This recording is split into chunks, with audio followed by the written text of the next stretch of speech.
mesmo, Raquel. E agora nós teremos uma conversa maravilhosa com a neuroeducadora sobre as férias das crianças e como conduzir esse momento em que está todo mundo em casa. A gente sabe que o uso do celular, muitas vezes, acaba trazendo prejuízos para a movimentação dessa criança e para o desenvolvimento. E é claro que a gente vai ouvir da nossa profissional que está aqui com a gente. Eu estou recebendo a Andréa Kiss, que é essa profissional maravilhosa, neuroeducadora, que vai trazer esclarecimentos para a gente sobre o assunto. Bom dia! Bom dia, obrigada pelo convite, bom dia a todos de casa. Vamos conversar sobre coisa boa, né? As férias, né? Tão esperada por nossas crianças e adolescentes também, e tão vivenciada pelas famílias de diversas formas, né? Porque tem famílias que não estão de férias e as crianças estão de férias. Aí vem o conflito. Na minha casa, por exemplo, eu tenho 2 adolescentes, então eu estou com minha rotina a 1000, fim de ano, muito trabalho.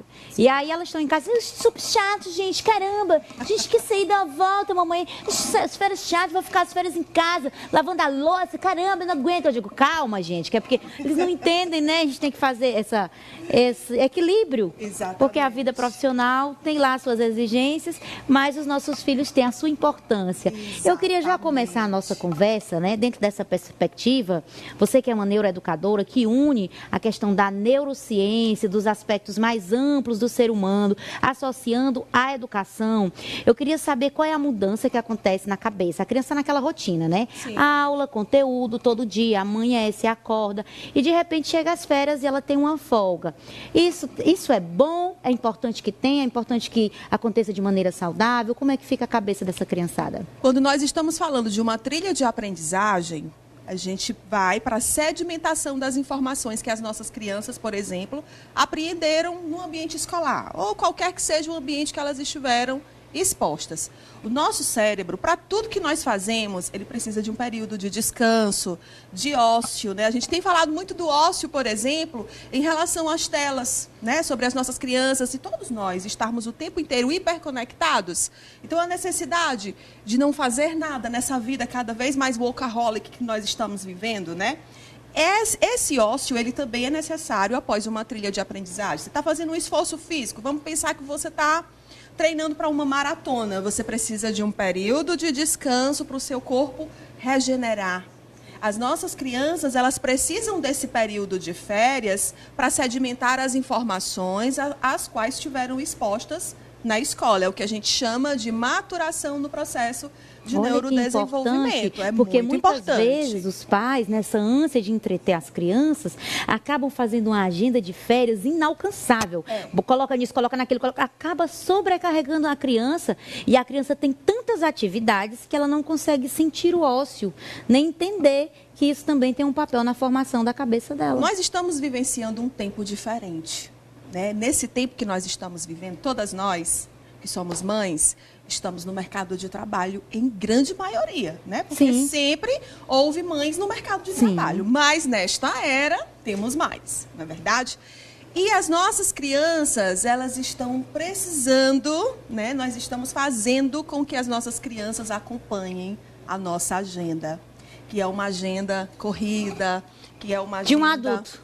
De um adulto, uma agenda atribulada, né? E, óbvio, os prejuízos em relação a isso, eles chegam, né? Andréia, sim. E na prática, o que é que a gente pode fazer, já que a gente entendeu na sua fala de maneira muito clara, você foi maravilhosa na sua colocação, já estou trazendo para a minha vida. Apesar das minhas filhas não ter 14 anos e a outra ter 18, sempre é tempo de aprender algo. Sim. E, de repente, contribuir com alguém.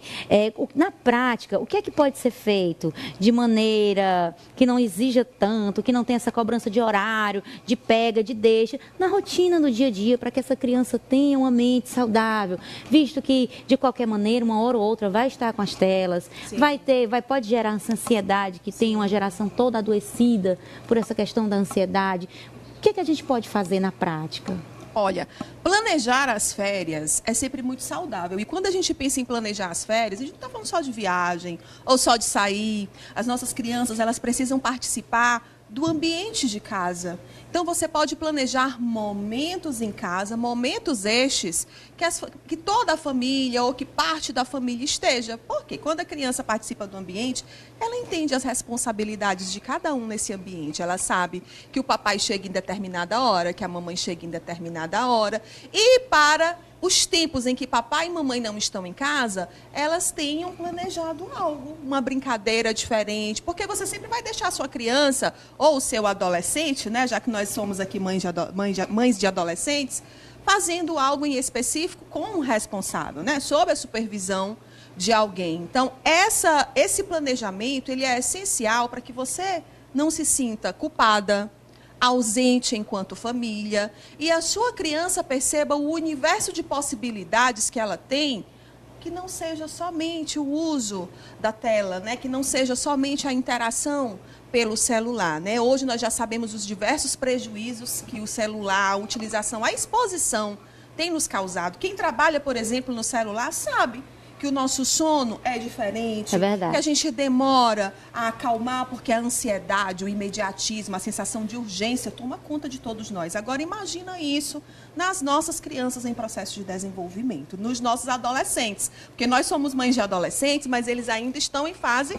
de maturação, até pelo menos os 25 anos, viu? 18 anos ainda é adolescente, não acho que é independente, não. Olha só, essa fase de maturação que você fala, ela consiste em quê? O que é que está se formando ali na cabeça? O que é que está sendo construído? Inclusive, há até uma discussão sobre a maioridade penal, de se diminuir para 18 anos, de 18 anos para 16, e entra também esse ponto, a questão do neurodesenvolvimento. Exato. Dentro dessa perspectiva, dessa maturação que você está falando, explica para a gente entender o que é que está acontecendo na cabeça de quem está nessa idade. Bom, vamos aqui, vou tentar ser o mais didática possível, né? CPF, córtex pré-frontal. Então, você pensa aí, relaciona o seu documento com o córtex pré-frontal. Aqui, ó, CPF fica aqui.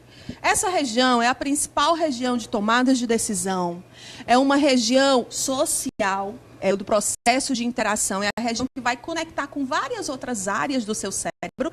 É importante dizer que o nosso cérebro, ele é todo hiperconectado. Não existe uma área que funcione sozinha. Todas as regiões, elas são hiperconectadas. E o córtex pré-frontal, que é a de entrada, ela vai nos ajudar a resolver situações complexas. Então, as nossas crianças e os nossos adolescentes, eles não têm essa região ainda formada até pelo menos os seus 25, e há estudos que estendem para 30 anos, né? Por isso a necessidade de nós modelarmos comportamentos saudáveis, de nós estarmos expostos a um ambiente positivo, com pessoas que de fato sejam exemplos de positividade na nossa vida, de virtude, de valores, porque é uma fase de essencial, inclusive, conflito. A adolescência, ela nos envolve conflito, porque acima de tudo o que está acontecendo conosco nessa fase é biológico. E aí se une ao ambiente social. Então, essa discussão que você falou a respeito da maioridade penal, ela entra nesse âmbito exatamente porque o indivíduo ele ainda não tem a maturação suficiente, embora ele já consiga estabelecer relações desde que exposto a um ambiente que propicie isso. Que fala maravilhosa, né? Quando a gente conversa com quem entende, é diferente. Eu estou conversando com a nossa... Ela é neuroeducadora, professora, membro do Núcleo de Estudos de Pesquisa da UFP. Para encerrar a nossa conversa, que eu estou adorando, quero levar você para minha casa para a gente tomar um café e conversar sobre isso um dia inteiro. As mães sempre estão tão confusas, tantas exigências, como você falou, o momento da história, a dispensação que nós estamos vivendo na história, é uma dispensação diferente. Sim. Nós estamos todos envolvidos em tantas questões, mas eu gostaria que, para encerrar nossa conversa, apesar de estarmos falando das crianças nas férias, qual a relação das emoções com o aprendizado?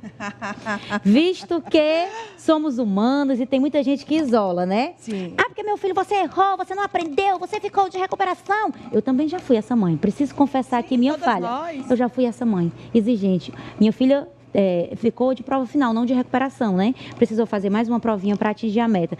Mas eu mudei minha estratégia. Seu filho, eu entendi, sabe? Acho que a maturidade, ela traz esse ponto importante para a gente. Sim. Minha filha, ela não é a nota que ela tira, ela não é o diploma que ela vai ter. Se ela for médica, enfermeira, fisioterapeuta, agente comunitária de saúde, eu não posso amá-la mais. porque eu já amo com todas as minhas forças. Então, quando eu abri meus olhos para a importância de quem minha filha é, eu tirei esse condicionamento da nota, do resultado. Eu queria que você falasse sobre isso, a relação das emoções com o aprendizado. Bom, vou tentar novamente ser o mais didática possível. As emoções, elas estão dentro de uma alça muito grande que se chama afeto. A afetividade, né? Dentro da afetividade, aqui na nossa região, nós temos as emoções, os sentimentos. Eles são os norteadores do nosso processo de relação e de aprendizagem também. Então, assim, antes a gente discutia muito, né, sobre separar determinados comportamentos. A gente sabe que hoje, dentro do universo científico, as emoções, elas são preponderantes no processo de aprendizagem. Então, como você se conecta com alguém, como você se conecta com o seu aluno, se você é professor, né? Como nós nos conectamos com os nossos filhos para que a gente consiga conduzi-los a enxergar da melhor forma o que é necessário, o comportamento proativo, afinal de contas, somos nós os responsáveis pelos agentes do futuro, que são os nossos filhos que estão conosco no presente. Né? Nós estamos segurando na mão do nosso futuro, e esse futuro é quem vai segurar na nossa mão, porque lá nós já vamos precisar de alguém que nos ampare, não é verdade? Na nossa melhor idade. Então, o afeto, ele é essencial em toda e qualquer relação, em toda e qualquer interação. As emoções, elas moldam esse processo. Como você encara o que está acontecendo com você na nossa vida, as adversidades, as coisas positivas, é essencial na forma como nós vamos planejar, tecer ações e transformar o mundo. Que maravilha! Muito obrigada, Andréia. Eu que agradeço. No nosso programa. Espero que nós possamos voltar a conversar sobre tantos processos importantes aí na vida dos nossos pequenos. Muito obrigada. Obrigada. Quem quiser seguir essa profissional maravilhosa, já dá uma conferidinha no seu Instagram, não é isso? andreakiss.neuroedu. Muito obrigada, Andréia. Nossa Eu que conversa agradeço. foi maravilhosa. Se você está assistindo, abraço em vocês. Você que está assistindo,